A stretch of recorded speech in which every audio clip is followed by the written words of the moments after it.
capítulo de número 1, diz assim: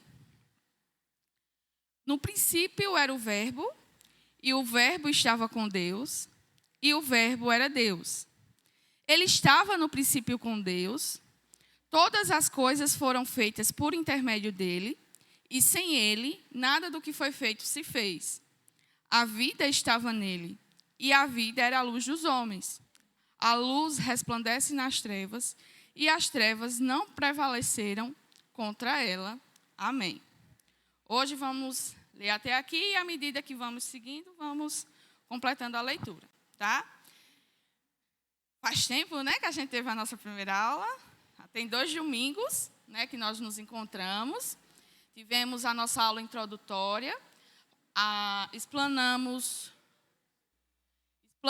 sobre uma introdução, fizemos uma breve introdução acerca dos evangelhos, dos 4 evangelhos, bem simples, bem rápido mesmo, acerca da interpretação dos evangelhos.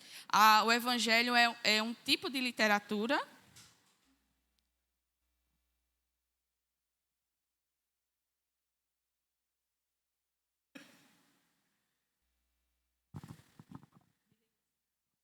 Paz.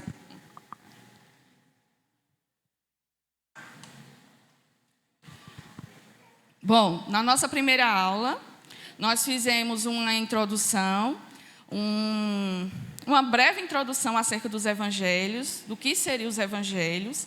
Os evangelhos são biografias teológicas, ou seja, elas têm a inspiração por trás da sua composição, o próprio Espírito Santo de Deus, que inspirou homens em específicos a compor, a escreverem o evangelho acerca da história de vida do nosso Senhor Jesus Cristo, tá? Então, introduzimos isso, vimos também sobre o que cada evangelho compõe, porque na Bíblia, no cânon, nós temos 4 evangelhos distintos e porque não há uma necessidade de unificá-los 4, tornando um só evangelho, já que os 4 têm a mesma narrativa de nos informar sobre a vida, o nascimento, a vida, o ministério e a obra redentora do nosso Senhor e Salvador Jesus Cristo, certo?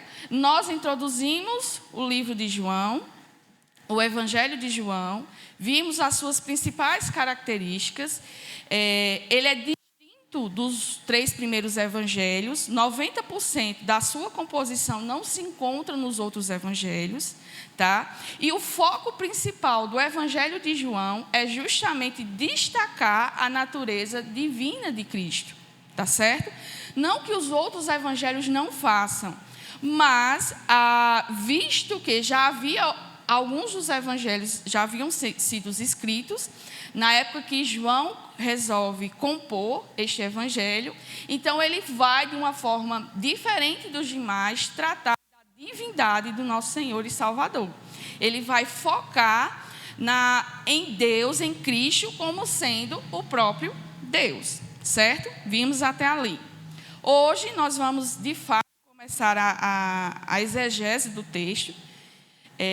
Peço a Deus misericórdia sobre esta missão, principalmente desse prólogo do primeiro capítulo, porque se não formos iluminados pelo Santo Espírito do Senhor, e o Senhor não nos revelar esta verdade, nós não somos capazes, por nós mesmos, de compreender a teologia de João. Nós não somos humanamente capazes de compreender em sua totalidade, mesmo que o Santo Espírito do Senhor nos revele, nos ilumine.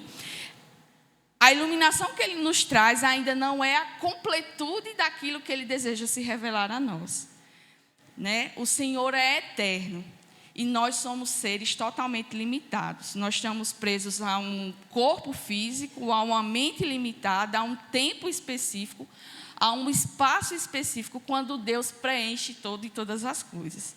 Então, para nós compreender, mesmo que seja uma gota da sabedoria, da revelação de Deus para nós, nós precisamos ser guiados por Ele, porque pelas nossas próprias forças e capacidades nós não temos essa realidade sendo manifesta para nós. Então, antes mesmo de nós começarmos, curve sua cabeça. Vamos orar ao Senhor. Maravilhoso Deus, louvamos e bendizemos o Teu santo nome pela Tua revelação a nós. Pai, graças Te damos porque aprove ao Senhor ter misericórdia de cada um aqui presente, tanto dos que estão aqui presentes fisicamente na igreja, como daqueles que assistem pela transmissão.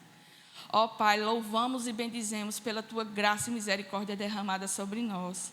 Pai, cientes de que tudo provém de Ti e de que todas as coisas vêm de Ti para nós, Te clamamos a Ti e pedimos misericórdia mais uma vez sobre as nossas vidas, para que o Teu Santo Espírito, ó Pai, possa nos revelar tamanha profundidade da Tua revelação. Ajuda-nos, Senhor, a contemplar quem Tu és. Tu és um Deus soberano, supremo, criador de todas as coisas, aquele que mantém todas as coisas pelo poder da Tua palavra, que sustém o mundo em Tuas mãos. Se em algum momento o Senhor revelar a Sua mão, tudo isso deixa de existir, ó Deus. Queremos Te pedir, Senhor, misericórdia sobre nós, para que nós possamos reconhecer a nossa pecaminosidade, para que nós possamos conhecer, Senhor, a nossa miserabilidade diante da grandeza, da majestade do Senhor. Ó Deus, constrange-nos dia após dia, Senhor, a viver uma realidade de comunhão íntima e sincera com o Senhor. Livra-nos, Senhor, de qualquer jactância, de qualquer soberba, de qualquer orgulho, até mesmo de acharmos que somos alguma coisa para o Senhor ter nos alcançado. Mas somente pela Tua graça, ó Deus, que nós estamos de pé e que nós estamos aqui nesta manhã. Por isso, Te peço, em nome do Senhor Jesus, clamamos como povo Teu, revela-te a nós, Senhor, para que possamos Te adorar em total interesse do nosso ser, para que nós não venhamos, Senhor, nos revelar, para que o Senhor possa revelar a nossa realidade, a nossa condição e atentarmos para quem Tu és, para que em tudo e em todas as coisas nós possamos glorificar o Teu nome, para que nós podemos livrar o nosso pé de tropeçar e envergonhar o Teu santo nome, diante da Tua grande obra manifestada em nossas vidas. Abençoa-nos nesta manhã, atenta para a nossa necessidade, revela-te, Senhor, a nós, não por meio da minha boca, Senhor, mas por meio da Tua palavra que é viva e eficaz. Para louvor e glória do Teu santo nome, que oramos e Te pedimos a Tua presença em nosso meio. Em nome do Senhor Jesus. Amém. Amados, no princípio era o Verbo, e o Verbo estava com Deus, e o Verbo era Deus. Só nessa primeira frase, nesse primeiro versículo, nós temos 3 sentenças que o próprio autor vai declarar acerca dos atributos de Deus. Nesse prólogo, nesse capítulo 1, nós temos uma introdução que vai guiar todo o Evangelho de João para que nós, os leitores, possamos compreender o propósito principal a qual este Evangelho foi escrito. Quando ele começa esse capítulo 1, esse prólogo do seu Evangelho, ele está declarando, ele está anunciando os atributos de quem Deus é. Ele está revelando aos seus leitores, tanto aqueles que ouviram como leriam este Evangelho, a revelação de quem Deus é. Nós só podemos crer em Deus se nós aprendermos quem Ele é. Nós só teremos total confiança na Sua palavra se nós entendermos, mesmo que de uma forma fragmentada, porque o nosso ser ainda é fragmentado, mesmo que de uma forma pequena e limitada, nós só podemos adorar verdadeiramente o nosso Deus se nós conhecermos quem Ele é. Então, quando ele começa, ele traz essa ideia de que no princípio, que princípio? Ele chama a atenção, o autor, o evangelista, ele chama a atenção para aquilo que é descrito ainda em Gênesis capítulo 1. No princípio de quê? No princípio de todas as coisas. Aí vamos lá para Gênesis capítulo 1.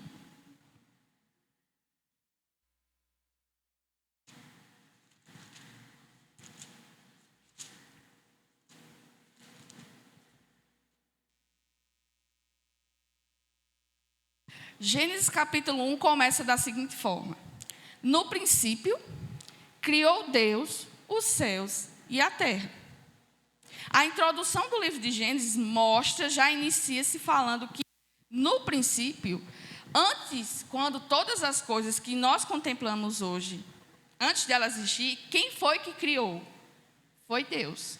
Deus criou tanto os céus como a terra que nós vivemos. Mesmo que a visão do povo hebreu, a qual os livros de Gênesis, Êxodo, Levítico, Números e Deuteronômio foram escritas, mesmo que na visão do leitor, inicialmente, a ideia de que a terra que foi criada é somente esta terra que nós habitamos, mas o contexto da criação de Deus não se aplica somente a esta terra, a este planeta, mas a todo o universo. Deus, quando criou, Ele criou todas as coisas. Tá? Ele criou tanto essa que nós podemos contemplar, como criou também os céus e todo o universo. Tudo que existe é obra do Deus Criador de todas as coisas. Tudo que existe, existe pelo poder da sua palavra, que na liberalidade da criação, no ato da criação, Ele profere e a palavra ela é criada, ela é formada. Então, aqui no prólogo do quarto evangelho, ele vai antecipar a temática de todo o seu escrito. A narrativa, toda essa narrativa, não é por acaso que se inicia com a mesma forma que Gênesis se inicia. No princípio, ele vai mostrar, ele vai trazer ao leitor a compreensão de que a história da primeira criação, Deus estava lá, e na história da segunda criação, Deus também está presente. Primeira e segunda criação, sim. Primeira porque no início de todas as coisas Deus criou. Entrou o pecado no mundo e a criação de Deus ela foi manchada por conta do pecado. E agora Cristo vem e ordena, coloca em ordem tudo aquilo que era para ser desde o princípio de todas as coisas. Então nós temos, a partir da obra de Cristo, a segunda criação. Cristo agora, como lá em Romanos, Paulo escreve que Adão é o primeiro homem e Cristo é o segundo. O segundo o quê, gente? Adão.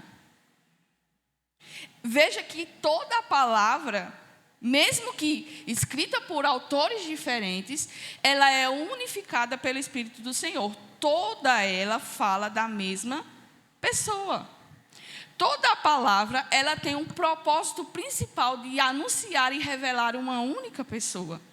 O próprio Deus. Então, desde Gênesis a Apocalipse, nós temos essa revelação de quem Deus é. De que Deus é o Criador de todas as coisas, que por meio da sua palavra todas as coisas são mantidas e se sustêm.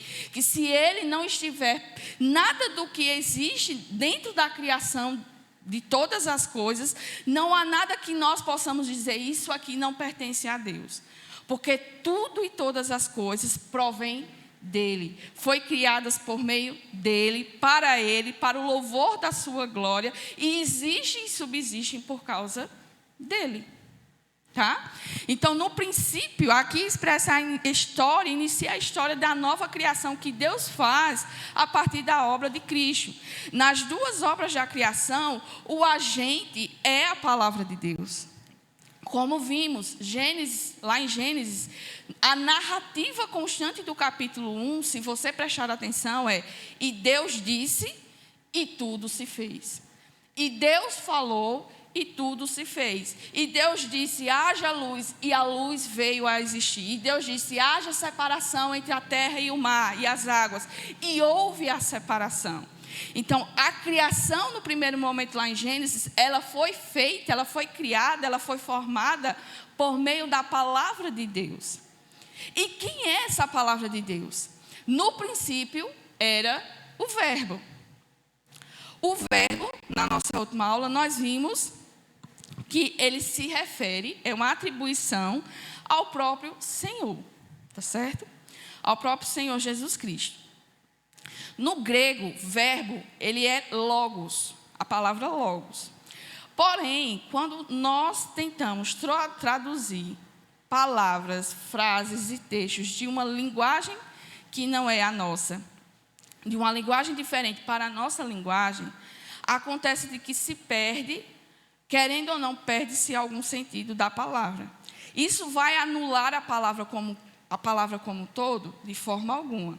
Mas, quando a gente olha o texto no original, a gente compreende um pouco mais a profundidade daquilo que o autor queria passar para os seus leitores. Que, infelizmente, quando é traduzido para outras línguas, não existe uma palavra que possa ser semelhante ou parecida com a original, e a gente acaba levando ela para um contexto da nossa compreensão. Aqui, verbo, ela não é a plenitude da revelação que a palavra no original, ou seja, o logos, deveria ser, tá certo? Quando traduzida, ela não traduz perfeitamente o sentido real do que a palavra no grego, logos, quer expressar. Mas ela, em certa medida, é a que mais se assemelha, é a que mais se aproxima com a palavra no texto original. Verbo, para a nossa linguagem, para o português, significa ação, né? Dentro da linguagem portuguesa, uma frase, uma história, ela é composta de sujeito, verbo e o que vai se acrescentar depois. E o verbo é justamente que vai dar ação àquele sujeito. Por exemplo, Poliana está dando aula. O verbo é estar, certo? Significa que eu estou fazendo alguma coisa. A minha ação é estar dando aula a vocês, é ministrar aula para vocês. Então, é a ação que eu estou fazendo. No sentido aqui do texto, no princípio era o verbo, significa que, e a gente, para compreender, para que nós possamos compreender o contexto original da palavra, nós não podemos simplificar ao nosso contexto. A gente tem que voltar para a realidade que ela se compõe. Está complicado para vocês ou vocês estão entendendo o que eu estou falando? Tá? Tá dando para entender direitinho? Senão eu tento simplificar um pouco mais aqui para vocês, tá certo? O verbo significa ação, não é isso?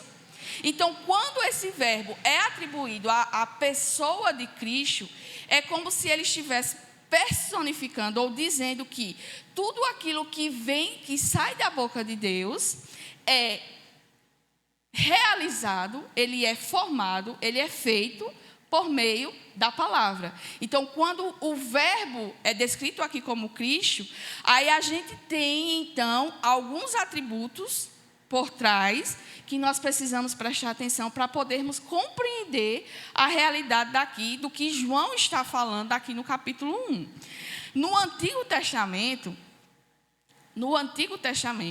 a palavra de Deus, ela indica Deus em ação. Tá? Para a gente compreender esse contexto, a gente precisa entender como ela é toda composta na Bíblia.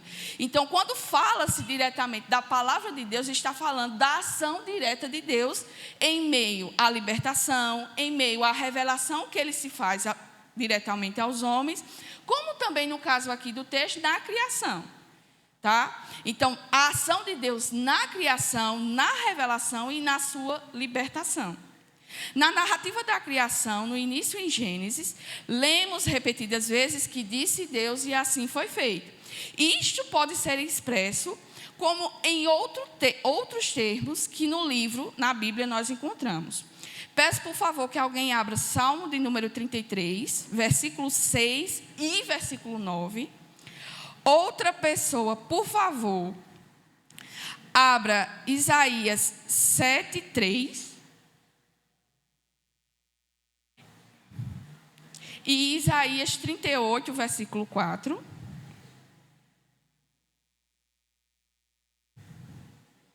Uma outra pessoa, por favor, abre em Salmo de número 107, versículo 20.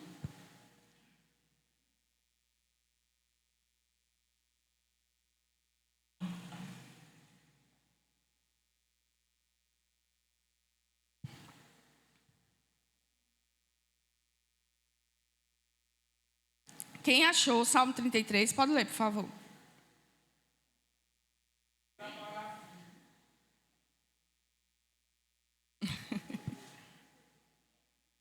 Fala, irmã Cristina.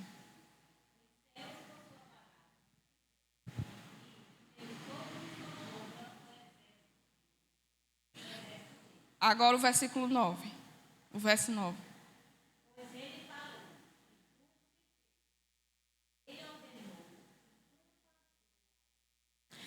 Isaías capítulo 7.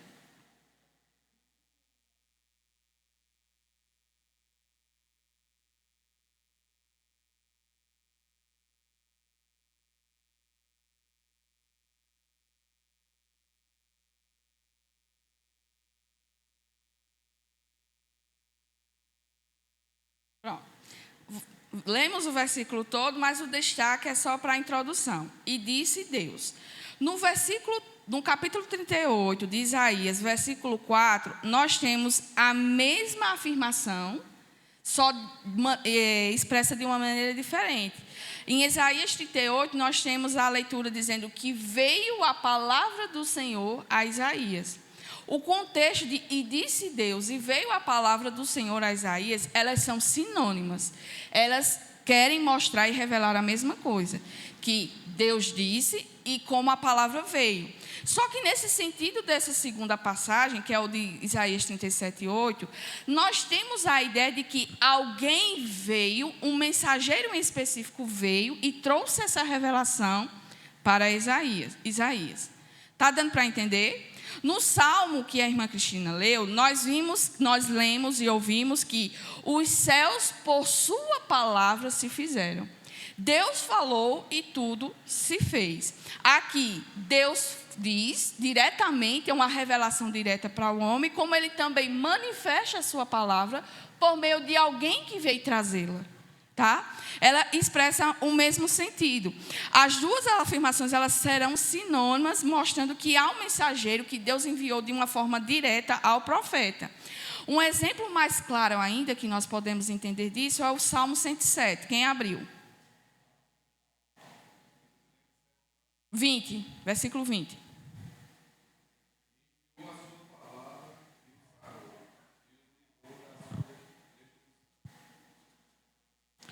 Veja que, no contexto desse salmo, as pessoas estão clamando por estarem enfermas por uma doença mortal. Aí o que é que o texto diz? Que ele enviou a sua palavra e as pessoas foram salvas. Veja que a palavra de Deus, dentro do contexto bíblico, ela manifesta uma ação direta do próprio Deus. Não é algo que é abstrato ou é algo que relativo, mas é algo que emana do próprio Deus. A sua palavra, ela é vida, ela é viva, ela se manifesta, ela se apresenta. Quando Deus fala, espontaneamente acontece. Por quê? Porque é a ação de Deus se revelando, se manifestando, revelando-se quem Ele é a todos a quem Ele quer se revelar. Está dando para compreender esse contexto? Está dando sim para entender direitinho. Então, em Isaías 55:11, nós temos isso de uma forma bem mais clara, eu acredito, de como o mensageiro ele cumpre a sua palavra que está aqui, eu destaquei aqui. A palavra que sair da minha boca não voltará para mim vazia, mas fará o que me apraz e prosperará naquilo para que a designei. No contexto desse capítulo de Isaías, é um capítulo messiânico. Está falando do Messias que Deus levantaria para redimir o seu povo, o povo dos seus pecados. Então veja que quando o próprio Deus fala que a sua palavra não voltará para ele vazia, ele está falando da forma de como Cristo viria, do Messias que viria. E o que ele é? Ele é a própria palavra de Deus. Ele é a manifestação, uma manifestação real, palpável e presente do próprio Deus. O verbo encarnado, a ação de Deus encarnada. Então, quando João fala que o verbo, no princípio era o verbo, ele está mostrando justamente de que toda a ação de Deus aconteceu por meio dele, de Cristo. Ele sendo do próprio Deus, ele sendo a própria palavra, a própria ação de Deus, ele é Deus. Então, quando ele começa aqui o seu prólogo, o evangelista, ele já começa declarando que o Messias que veio para redimir o pecador é o próprio Deus. O cordeiro que tira o pecado do mundo não é qualquer cordeiro. Não eram os animais que eram oferecidos no tabernáculo para a remissão dos pecados do seu povo. O cordeiro que tira o pecado do mundo é somente o próprio Deus. Não há outro que possa substituir e remir os nossos pecados, nos purificar de todos os pecados, senão o próprio Deus. E isso vai trazer para nós um entendimento que nós precisamos ter todos os dias. Mas essa aplicação eu vou deixar para o final, porque eu tenho essa mania de trazer a aplicação no início, quando é no final eu repito tudo que eu já falei no início. Tá? Mas só calma um pouquinho. Mas isso traz revelações importantes que nós precisamos guardar, tanto no nosso coração como na nossa mente todos os dias. O verbo, ele é eterno. Por quê? Porque ele está desde o princípio. Ele é eterno porque ele está desde o princípio, desde quando todas as coisas foram criadas, ele já é. Ele é. Ele não é um Deus que foi criado, ou ele não é alguém que o próprio Deus constituiu autoridade para fazer e falar em seu nome, como os profetas anteriores. Ele não é alguém que tipifica o próprio Deus, mas ele é o próprio Deus encarnado. Ele é o Deus eterno que desde a criação de todas as coisas, ele já era. Ele já era, ele não foi criado, ele não foi colocado no princípio, mas já no princípio ele existia. E não somente ele veio a existir quando o Evangelho, quando o Novo Testamento ele foi revelado a nós. Ele já é. Ele já existia. Quando eu falo ele já existia, dá a ideia de que ele foi criado em algum momento, mas tire isso da sua cabeça. Ele não é um ser criado como nós somos. Ele não é obra, ele não é uma criatura divina. Ele não é uma criatura de Deus, mas ele é o próprio Deus, criador de todas as coisas. E o verbo, ele estava com Deus. E o verbo, ele era Deus. Veja, são 3 frases que completam, que formam esse versículo, que vai mostrar 3 atributos distintos. Que ele é eterno, pois desde o princípio ele é o verbo. Ele fala que o verbo estava com Deus. O verbo de Deus, ele é distinto de Deus em si. Mas ele tem uma relação pessoal muito íntima com ele. Mais ainda, ele participa da própria natureza de Deus, porque o verbo era Deus. Tá? Ele é distinto do Pai. Deus Filho, o Deus Verbo, ele é distinto do Pai na sua obra. Tá? Isso aqui eu chamo a atenção para quem já estudou teologia sistemática. Quem ainda não estudou, aguarda um pouquinho que vai estudar. Mas a teologia sistemática, ela vai tratar justamente desses pontos mais aprofundados acerca dos atributos, do caráter da revelação divina, e tudo mais, tá? Ele se aprofunda nessa revelação que nós precisamos ter acerca do nosso Deus. Então, você crê que Deus é um Deus trino? Você crê de todo seu, você tem certeza disso que você está declarando? Que Deus é um Deus trino? Deus é Pai, Deus é Filho e Deus é Espírito Santo. Certo? Significa que são 3 deuses em um? Não. São o mesmo Deus. O Deus Pai, o verbo emana do Deus Pai e o Espírito emana do Deus Pai do mesmo jeito. Eles coexistem da mesma forma, porém, em seu papel na redenção, eles têm ações diferentes. Eu sei, humanamente é difícil compreender, a lógica nos chama para cair na real, deixa de viajar na maionese, mas é a revelação de Deus para nós. E a gente precisa entender que Deus é Deus, nós somos suas criaturas, e na limitação que Deus nos dá, Ele nos permite compreendermos até certo ponto. Mas isso anula o que a gente não compreende? De forma alguma. Isso só mostra que nós somos incapazes de conhecer a Deus por nós mesmos. Se o próprio Deus não nos revelar tais verdades. Tá? Isso já quebra nossas pernas assim, pá, de uma lapada só. É uma voadora nos peitos, que se você não consegue levantar com tanta falta de ar que você já leva aqui, nessa passagem. Nós somos criaturas e em nenhum momento, até Cristo voltar, nós somos capazes de compreender a revelação de quem Ele é. Pronto. Já quebrou nossa jactância e nossa arrogância por aqui. Certo? Ele é Deus. A forma como Ele é e como Ele se manifesta a nós, mesmo que nós não compreendemos na sua totalidade, mas aquele pouco que Ele nos permite revelar é o suficiente para que eu e você creia. É o suficiente para que eu e você creia. Isso não coloca a Deus lá para baixo, porque nós não compreendemos da forma como queríamos compreender. Isso não diminui o caráter, a essência, os atributos de Deus. Isso só revela a nossa miserabilidade. E isso muito menos aqueles que compreendem um pouquinho mais nos tornam melhores do que os outros. De forma alguma. Porque Deus revela-se da forma como Ele quer, a quem Ele quer, da forma como Ele quer. Então, não há espaço para arrogância e jactância no nosso meio, porque Deus se revela da forma como Ele quer a cada um. Como também isso não diminui quem é Deus para nós. Isso só mostra a nossa limitação no nosso conhecimento de Deus.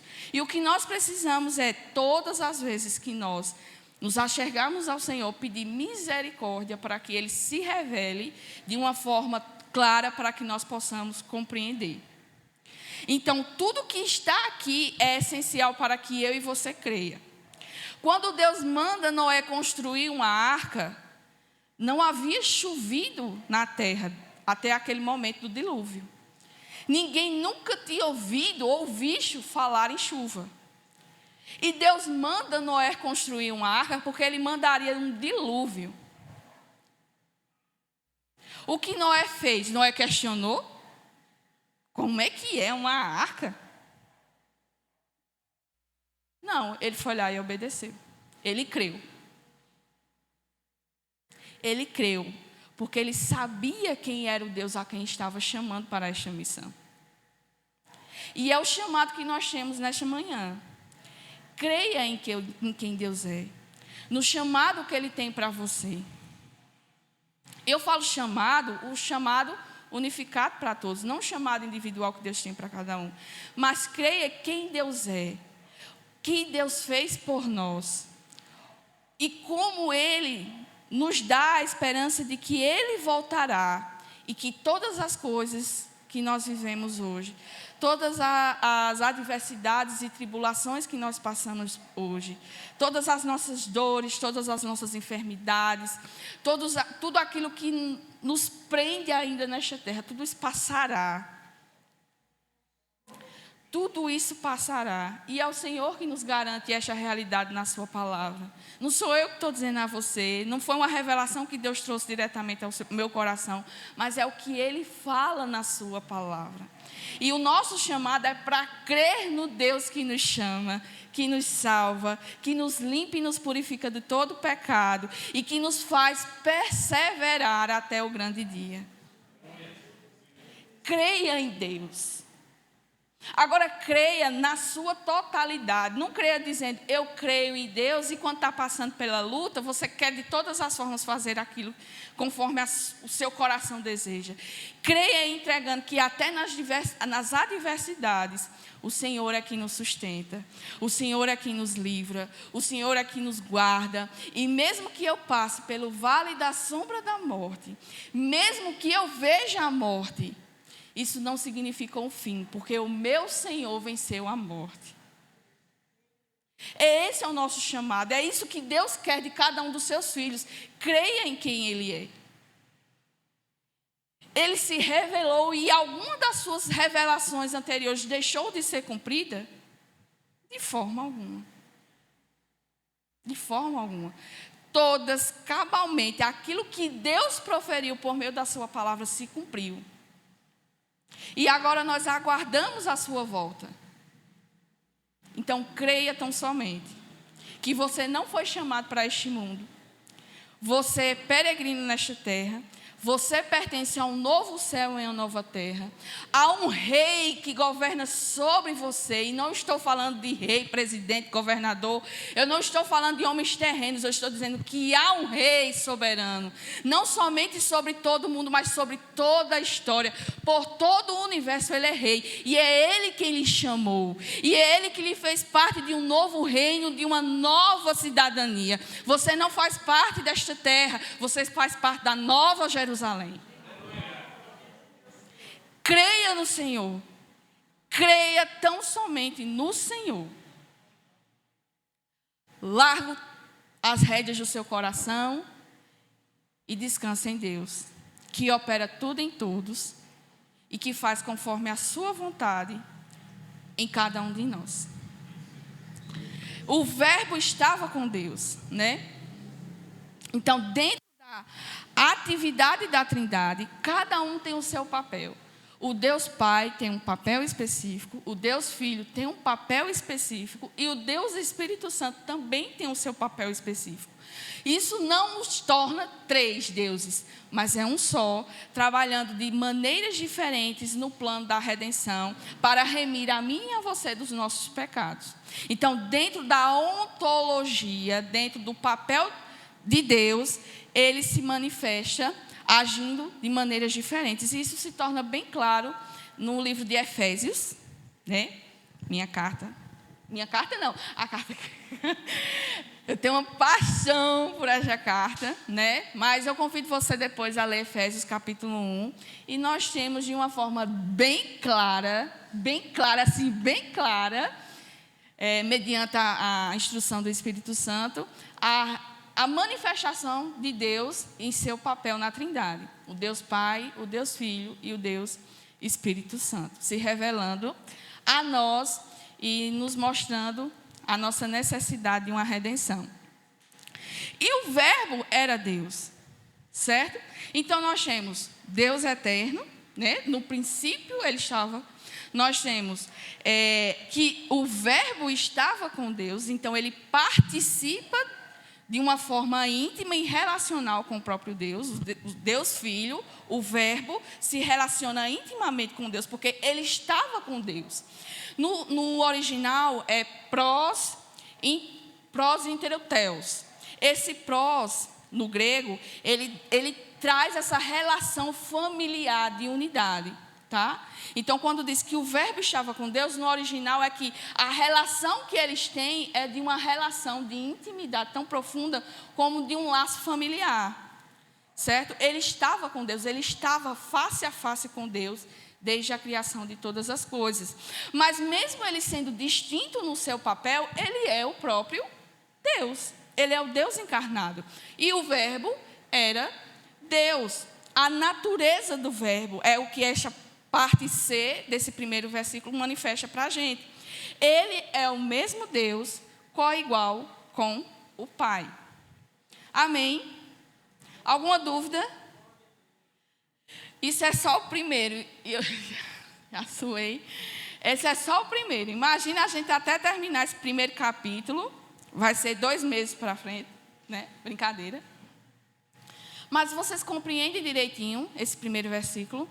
Deu para entender aquilo que João quer passar para o seu leitor, para o Filho de Deus que ler estas palavras, para que ele possa compreender o conteúdo da sua carta, do seu evangelho, e o que é que ele quer manifestar para o seu ouvinte ou o seu leitor. Que, da mesma forma como Deus criou todas as coisas no início, lá em Gênesis, o Verbo estava presente com ele. E ele era tão íntimo com Deus, que ele também é o próprio Deus. Mesmo na sua atribuição, mesmo no seu papel ontológico, mesmo no seu papel na redenção, ser diferente da atribuição que o Pai tem, mas ele é o próprio Deus. E eles são um só. Não há como dividir, não há como ter uma divisão. Porque a gente tem uma ideia disso no casamento, quando nós somos ensinados de que quando nos casamos, homem e mulher se tornam uma só carne. Mas, visivelmente, nós podemos separar quem é Patrícia de quem é Heraldo. Nós conseguimos fazer isso. Mas a relação entre Deus Pai, Filho e Espírito Santo é tão íntima que quando você não tem como dividir. Não tem como haver essa divisão, a não ser do seu papel dentro da redenção, da salvação que ele proporciona aos homens. Compreendido? Podemos continuar. Eu só vou passar se todo mundo disser que sim. Amém. Versículo 2. Ele estava no princípio com Deus, né? A ideia que você, à primeira vista, você acha que é redundante o que ele está falando, porque ele não falou no versículo 1 que no princípio ele era o verbo. E aqui ele repete, ele estava no princípio com Deus. Aí, meio que, não, ele está repetindo, reafirmando o que está dizendo no versículo 1. Não é necessariamente assim, tá? Lembre-se que ele está escrevendo para um público inicialmente cristão, tinha ou não, querendo ou não, alguns tinham algum contato com o Antigo Testamento, com o conhecimento do judaico. Então, quando ele revela aqui nesse versículo 2 que ele estava no princípio com Deus, ele está afirmando de uma forma mais profunda essa realidade de que ele estava no princípio com o Senhor. Tá? O verbo divino do qual ele está falando aqui é o mesmo que estava com Deus no princípio, e agora isso de acordo com os textos mais antigos que está na Bíblia. Vimos, ele destaca no princípio da criação no versículo 1. Agora no versículo 2 ele vai chamar a atenção para outros textos dentro do Antigo Testamento, dentro da palavra do Senhor, que vai manifestar que o próprio Deus, o próprio verbo, já estava presente na criação. Antes mesmo da criação, na verdade. Está revelando que o verbo de Deus, a ação de Deus, ou seja, o Filho de Deus, ou seja, o Messias, Cristo Senhor, o Senhor Jesus, né, ele já participava, ele já estava presente com Deus na criação de todas as coisas. Aí eu convido vocês a abrirem Provérbios, capítulo de número 8, versículo 22 a 31. Quem achar pode ler, por favor.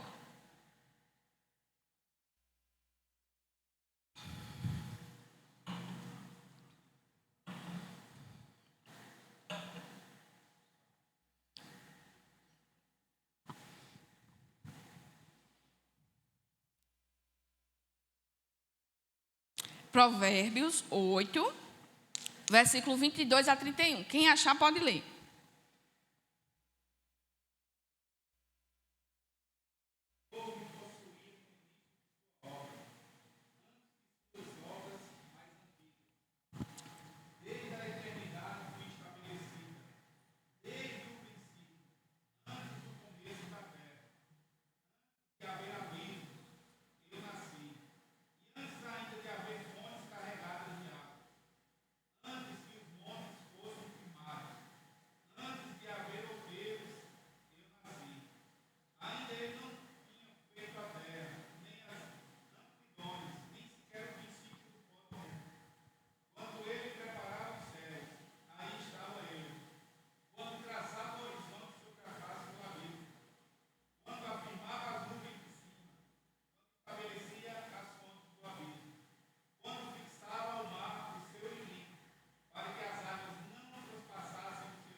Amém.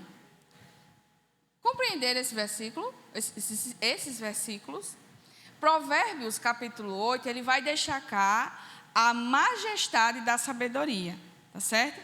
Esses versículos referem-se de uma forma direta à revelação da sabedoria. E nos textos que o presbítero Alessandro leu, nós compreendemos que antes das coisas serem formadas, ele já estava presente, a sabedoria já estava presente. E a sabedoria, ela foi o arquiteto, ou a arquiteta, né? Pela palavra. A sabedoria, ela foi o arquiteto da criação de Deus. Então, quando Deus criou todas as coisas, a sabedoria estava lá, né? Ela estava presente. E quando João traz aqui no versículo 2 que ele estava no princípio com Deus, ele está relembrando tudo aquilo que estava contido nesse princípio da criação. E como a própria palavra, ele vai revelar essa criação de perspectivas diferentes, tá certo? Aqui João fala que o verbo, a ação de Deus estava presente. Provérbios, o autor de Provérbios, provavelmente Salomão, vai dizer que a sabedoria estava presente na criação.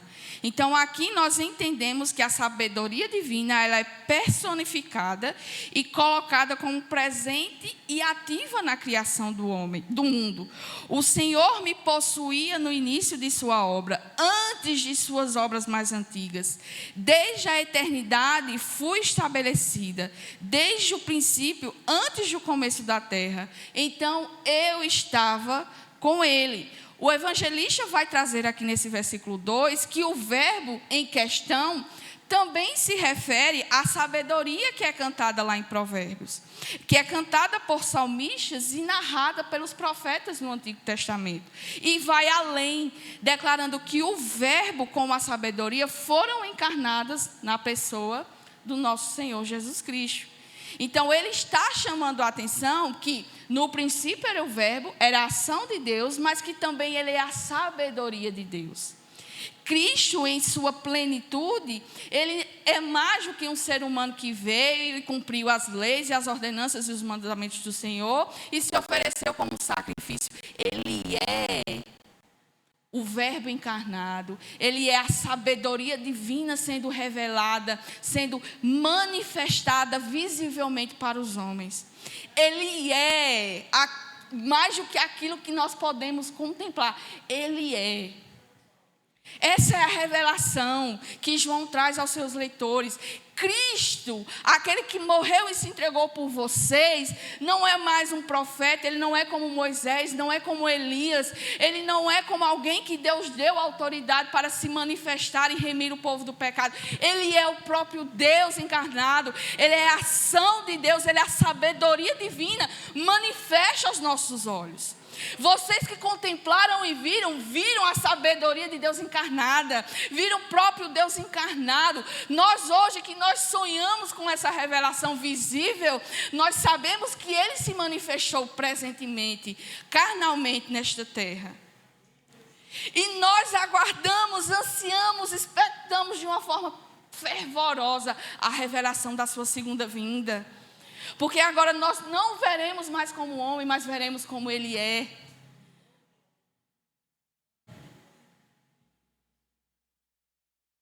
Meus irmãos, isso é grandioso demais. Isso é profundo demais. Isso é majestoso demais. Para que a gente leia, escute, aprenda e se torne apenas um conhecimento. Você tem a revelação divina. Deus lhe deu a capacidade de conhecer quem Ele é. Deus se manifestou a mim e a você, pecadores, desprezíveis, aqueles que não queríamos ter e ainda lutamos contra a nossa carne, porque a nossa carne milita contra o nosso espírito. A gente não quer, na nossa completude, de toda integridade, buscar a Deus verdadeiramente. A gente troca Deus por futebol, a gente troca Deus por séries, a gente troca Deus por novela, a gente troca Deus por um hobby, por um dia de descanso. A gente não busca verdadeiramente a Deus. Essa é a realidade do nosso coração. A gente se preocupa mais em ganhar, em ter, e buscar e ser. E isso aqui, meus irmãos, é a revelação de quem Deus é para nós. Quantos estão perdidos, cegos ainda, andando pelos seus próprios pés, pelos seus próprios corações, pelo seu próprio entendimento. E a nós foi dada a revelação da verdade. Não é uma verdade ou uma coisa relativa, mas da verdade. E o que é que eu e você temos feito diante dessa revelação? Não sejam como os gentios, não sejam como nós somos gentios, mas não sejam como os outros, o mundo, que estão longe e vivem porque estão longe e porque não conhecem. Mas nós conhecemos. Nós conhecemos. E se você pode me dizer, até então eu não conhecia, mas a partir de agora você conhece. Esta revelação de quem Deus é, somente esta revelação, eu não cheguei ainda nem na obra vicária do Senhor. Esta revelação de quem Deus é já é o suficiente para nos manter de joelhos. Já é o suficiente para nos manter de joelhos. Porque o Deus Criador de todas as coisas se revelou a mim e a você. Ele se fez presente a mim e você. Nós hoje temos uma nova vida por causa dele. Nós hoje somos nova criatura por causa dele. Nós hoje somos capazes de fazermos boas obras por causa dele. Nós somos capazes de nos levantarmos todos os dias da nossa cama por causa dele. Porque ele é o Criador de todas as coisas. E ele não é um Deus distante, ele é um Deus presente. Ele é um Deus real. E que se ele não sustentasse todas as coisas, nós não estaríamos de pé. Todas as coisas foram feitas por intermédio dele. E sem ele, nada do que foi feito se fez. A tradução ela parece um pouco trucada, mas ela é bastante literal, né? Aqui é bem claro o sentido do versículo. Mas isso é necessário para deixar claro que o evangelista quer dizer: Deus é o Criador, o Verbo é o seu agente, é o seu arquiteto. E as duas partes desse versículo dizem a mesma coisa. Primeiro, ela vai dizer de uma forma positiva, todas as coisas foram feitas por intermédio dele. E ele vai também dizer de uma forma negativa: sem ele, nada do que foi feito se fez. Quando falo positivo e negativo é nesse sentido. Há um lado positivo, de que todas as coisas foram criadas por meio dele, por intermédio dele. E o lado negativo é que sem ele, nada do que foi feito se fez. Então, a gente não pode abrir a boca, e nem muito menos pensar no nosso coração, de que há alguma coisa da criação que Deus não esteja presente, ou que não foi manifestação, ou que não foi criado, ou que não foi revelação do próprio Deus para nós. Tudo o que existe, existe por causa de Cristo, porque sem ele, nada do que acontece, nada do que nós vemos, nada do que nós estudamos e contemplamos, existia. Tá? E esta afirmação, ela não é somente aqui uma revelação que nós encontramos em João. Como já lemos o Salmo 33, diz que por sua palavra os céus foram criados, vieram a existir. Na literatura da sabedoria do Provérbios 8 que nós lemos, nós vimos que a interpretação é semelhante. A sabedoria estava presente na criação de todas as coisas. Ela é responsável por tudo que existe. E o prólogo do João reafirma isso, e como nós temos em outros relatos bíblicos, como, por exemplo, Colossenses 1,16, que vai dizer que nele e através dele todas as coisas foram criadas, nele, em Cristo, tudo subsiste. Nós temos Hebreus capítulo 1, versículo 2, isso está bem fresco na mente de vocês, que fala do Filho de Deus, pelo qual também fez todo o universo, não somente a terra que nós completamos, mas tudo que está na terra e acima dos céus. E os céus dos céus foi Cristo quem fez. Foi Cristo quem criou. E em Apocalipse 3,14, nós temos que o próprio Cristo, ele se apresenta, ele se revela a João, ele se revela no contexto lá da apresentação, como o Amém. O Amém, dentro desse contexto de Apocalipse, é a mesma palavra, é a palavra derivada do hebraico Simon, que significa arquiteto. Quando lá em Apocalipse 3,14 ele diz que ele é o Amém, o princípio da criação de Deus, ele está dizendo que ele é o arquiteto. Ele é o arquiteto da criação do Senhor. Então, ele se revela, de Gênesis e Apocalipse, revelando quem ele é. O Deus criador de todas as coisas, a sabedoria encarnada, aquele que por meio de todas as coisas, tudo foi criado, tudo foi formado. E perceba que não há uma dependência desses versículos. João não vai utilizar de fontes antigas para testificar aquilo que quem ele está falando. Mas perceba que não há uma dependência literária entre essas passagens. O ensino que eles trazem, o ensino que João, que Paulo traz, é o mesmo que foi revelado desde o princípio de todas as coisas. Desde quando Deus se revelou ao homem, é este o ensino que ele passa, é esse o ensino que ele quer que o seu povo conheça e creia e guarde no seu coração. Que ele é o Filho de Deus, o verdadeiro profeta, o verdadeiro sacerdote, o verdadeiro Messias, o Redentor das nossas vidas. Esta é a revelação que nós temos aqui. Versículo 4.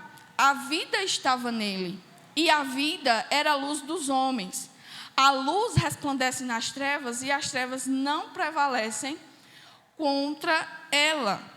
Aqui nós temos a revelação do verbo que ele é autoexistente. A vida estava nele. Ele, como criador de todas as coisas, é ele quem dá a vida à sua criação. Nós, pela narrativa de Gênesis, nós não podemos dizer que eu nasci porque eu quis. Eu fui criada porque Deus deixou lá no barro e do nada veio o fôlego de vida a mim. Na narrativa de Gênesis, na criação do homem, ele diz que ele soprou na narina do homem e o homem passou a ser alma vivente. Em Cristo está também a vida. Ele não somente cria as coisas inanimadas, mas as coisas animadas também é criação do próprio Deus. Eu não posso dizer que eu tenho vida fora de Cristo, porque é Ele que me concede vida. E ainda mais quando Ele me liberta do meu pecado, quando Ele me transforma e me regenera, Ele me dá uma nova vida. E essa vida, ela não é somente ligada à vida biológica, né? Como eu nascer, crescer, reproduzir e morrer. Não é isso. Mas a vida espiritual. É Cristo que nos conduz de volta para Deus. É Ele que nos leva de volta a ter acesso e comunhão com o Pai. É Ele que nos concede a vida eterna. É Ele que nos alimenta de uma fonte inesgotável de pão e de água. É Ele que nos sacia, nos completa, nos mantém firmes em sua presença e na presença de Deus. É Ele. A vida procede dEle. E aqueles que não estão nele não estão vivos espiritualmente. Tá? Quem não está em Cristo não tem vida. Por isso que Paulo fala muito que estão mortos em seus delitos e pecados. Porque eles não têm vida. Eles não vivem a vida que Deus criou desde o princípio de todas as coisas. Somente em Cristo nós somos capazes de ter acesso a essa nova vida. Então a vida estava nele. E a vida, ela era a luz dos homens. Assim como Cristo é a fonte da vida, Ele também é a fonte de toda a luz. Assim como o Salmo 36:9 fala.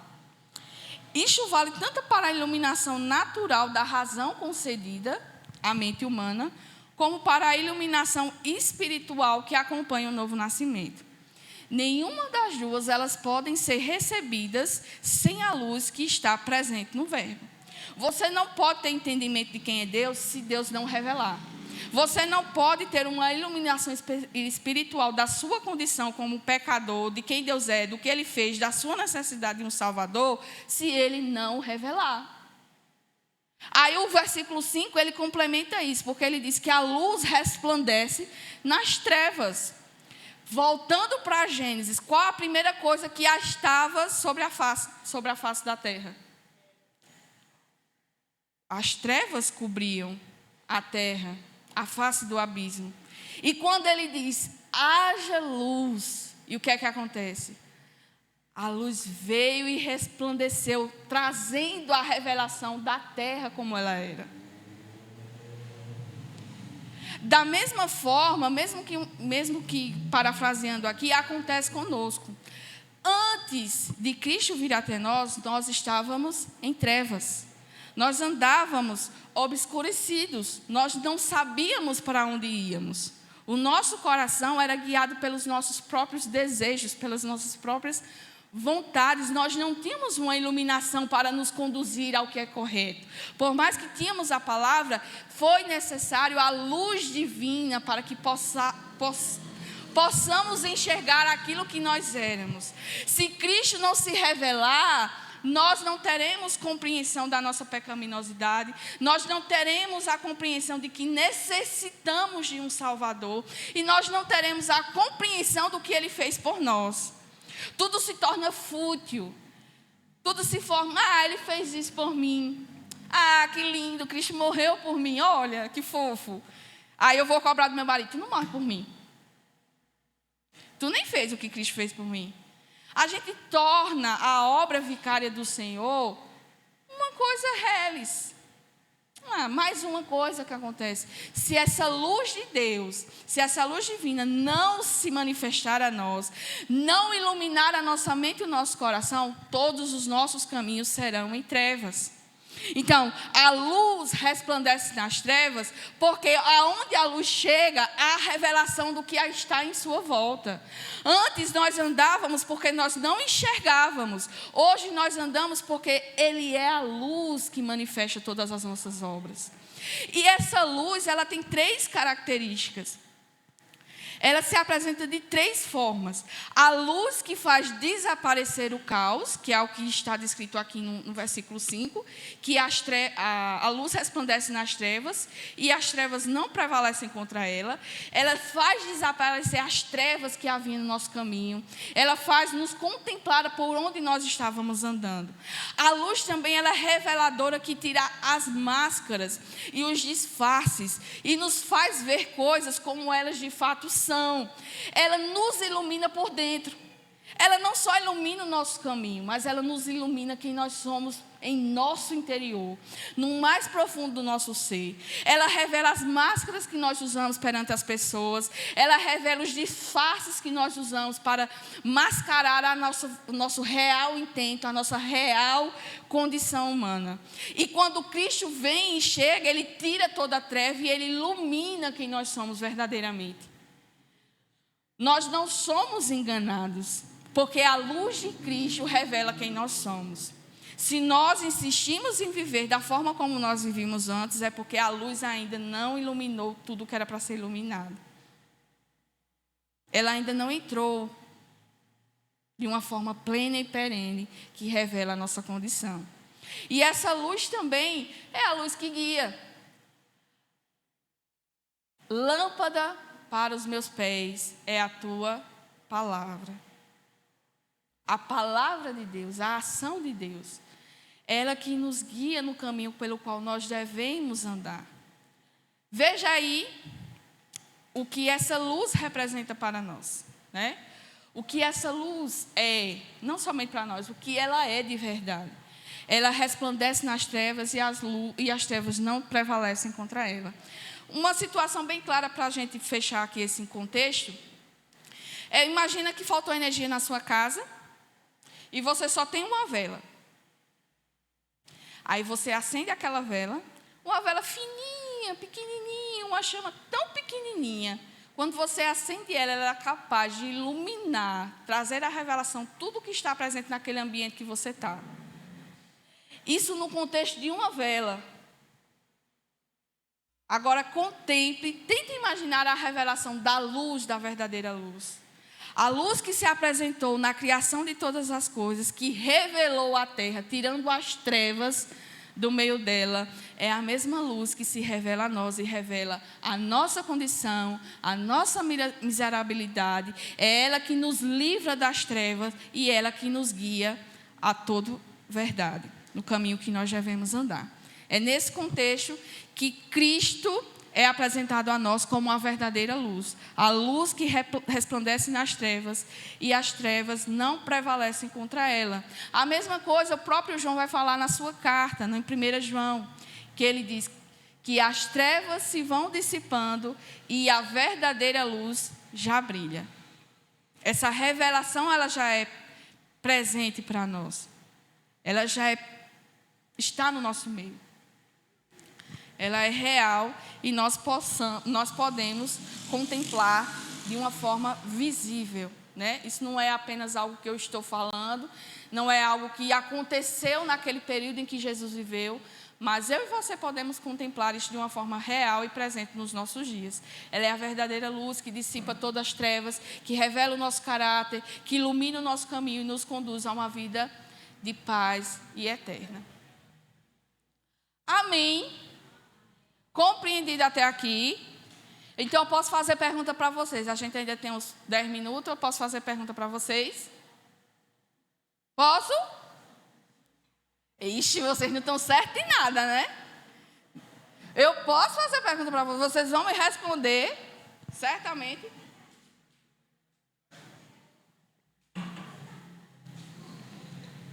Eu trouxe algumas aplicações desses 5 primeiros versículos.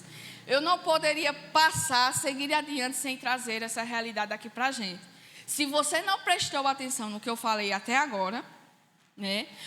Você terá de prestar atenção agora, porque é a aplicação de tudo que eu falei até então, tá certo? Então, dentro desses primeiros 5 versículos, o que nós já aprendemos? Os atributos de Deus. Olha que legal! Quando vocês forem para a teologia básica, e o pastor Hamilton, que vai dar teologia, se chama perguntar essas coisas para vocês, vocês já vão saber na ponta da língua. Aí vocês vão dizer, a professora Paulina, lá no Evangelho de João, disse, e a gente aprendeu direitinho. Nós aprendemos alguns, né? Isso aqui não são todos. Deus é sublime demais, é grandioso demais, para a gente tentar limitar em apenas alguns atos. Então, nós aprendemos que o Senhor Jesus é eterno, porque no princípio era o Verbo. Ele estava no princípio com Deus. Nós temos essa revelação. O Senhor Jesus é uma pessoa distinta de Deus, o Pai.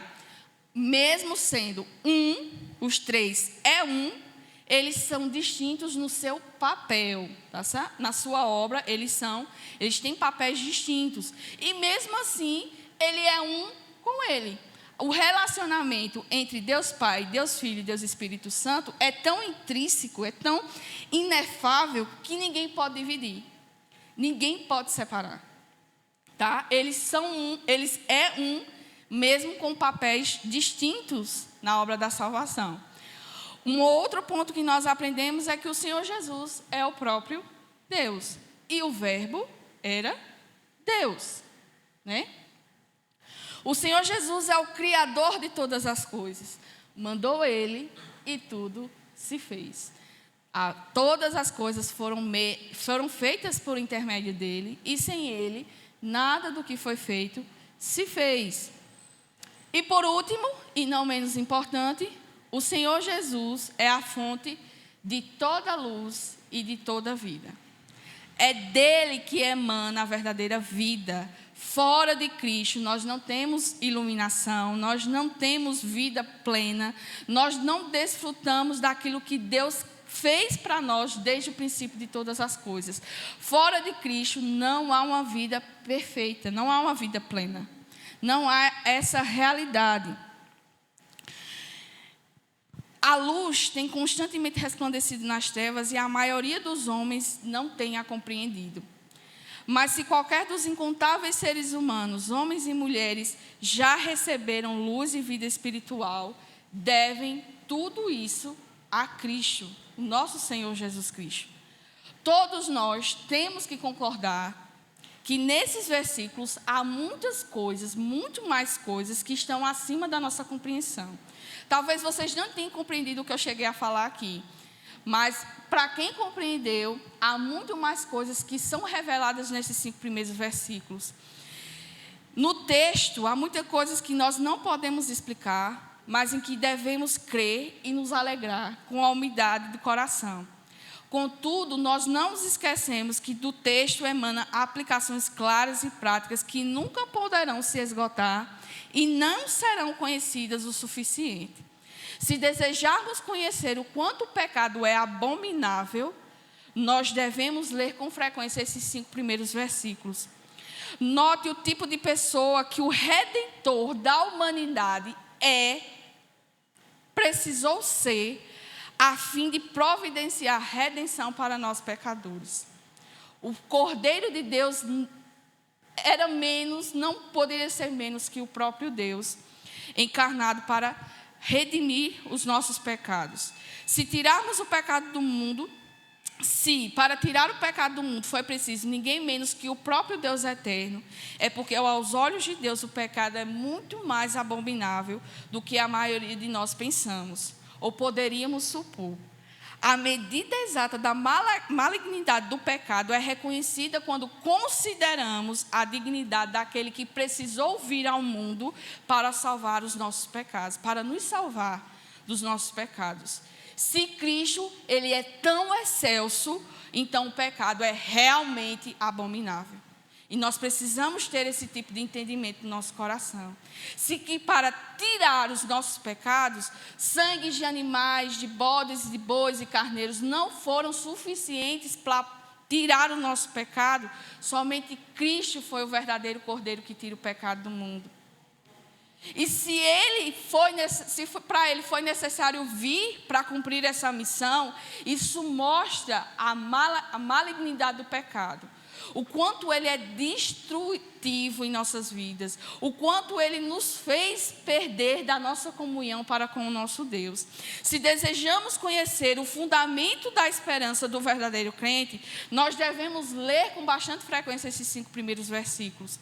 Notemos que o Salvador no qual o crente é convidado a confiar é nada menos do que o Deus eterno, capaz de salvar cabalmente todos que por ser o intermédio vêm a Ele, vêm ao Pai.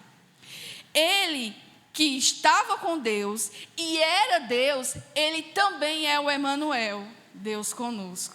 Damos graças a Deus por nossa esperança, ela está firmada naquele que é poderoso o suficiente para nos livrar do pecado. Em nós mesmos somos grandes pecadores, mas em Cristo Jesus nós temos um grande Salvador. Não há pecado nenhum que Ele não possa nos livrar. Não há malignidade nenhuma que Cristo não possa tirar da nossa vida. Ele é a sólida pedra fundamental, capaz de suportar o peso do pecado do mundo. Aquele que nele crê não será de modo algum envergonhado. Esse é o nosso chamado para esta manhã. Reconheça a obra de Cristo, não apenas como algo que Ele fez por nós, mas o grande sacrifício que Ele fez por nós. Deixou a sua glória, deixou a glória que existia junto com o Pai, se humilhou, se encarnou, viveu uma vida humilde, sem nenhuma regalia. Ele não viveu como reis nessa terra. Ele não viveu como alguém de renome nessa terra, mas ele abdicou de toda a sua glória para cumprir a vontade do Pai, a vontade que era nós que deveríamos cumprir, mas ele veio para cumprir em nosso lugar a vontade do Pai, a lei do Senhor, os mandamentos do Senhor, e em tudo ele foi fiel. Em tudo ele fez perfeitamente. Contemple essa realidade. Contemple que ele se entregou. Porque ele sendo Deus e ele sendo um homem perfeito, não poderia haver pecado nele. Então a morte não poderia tragá-lo, não poderia tirar a vida dele. Mas ele se entregou por amor ao Pai e por amor a mim e a você. Então não torne o sacrifício de Cristo, a obra de Cristo vã. Não vitupere o seu sacrifício, nem o seu santo nome, porque o que Ele fez por mim e por você, ninguém mais era capaz de fazer. Nem se minha mãe quisesse, ela seria capaz de fazer o que Cristo fez por mim. Então não torne o sacrifício de Cristo vão, não vitupere o seu santo nome. Lembre-se de onde você estava e para onde Cristo lhe levou, de quem você era e de quem Cristo lhe fez ser. Você antes era escravo do pecado, você era escravo do mundo, escravo do diabo, você não tinha vida em si mesmo, você não tinha a luz divina para lhe revelar para onde você ia, mas Ele veio, se manifestou, e nos ensinou como devemos cumprir a vontade do Pai, morreu por você, nos levou de volta à sua presença, à presença do Pai, nos deu uma nova vida, nos redimiu dos nossos pecados, limpou as nossas feridas, lavou as nossas vestes, nos purificou e nos fez filhos filhos de Deus, para o louvor da glória do seu santo nome. Louvado seja o nome do Senhor.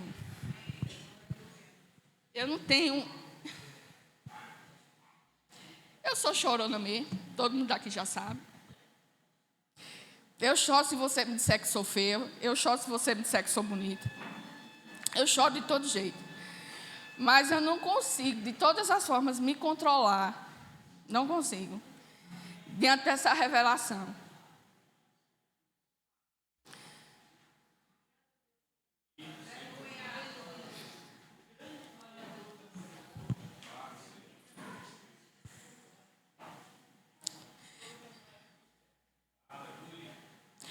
Deus é grandioso demais. Ele é grandioso demais para a gente viver de uma vida que não glorifica o seu nome, que não renda graças a Ele. Ele é grandioso demais, até para ser oferecido como se fosse algo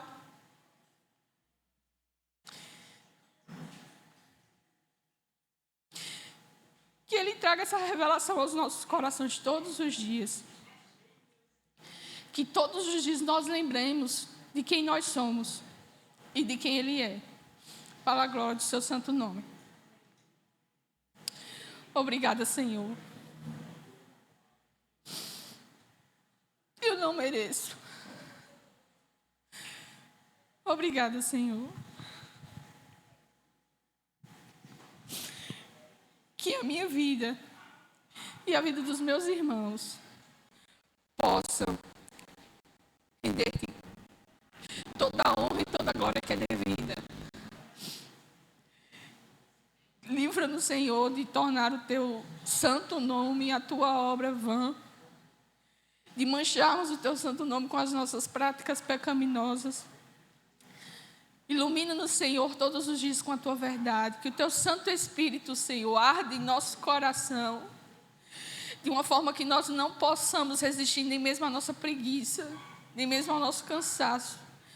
Mas nos leva, Senhor, a uma vida real, íntima e sincera contigo, para o louvor e glória do teu santo nome. Amém.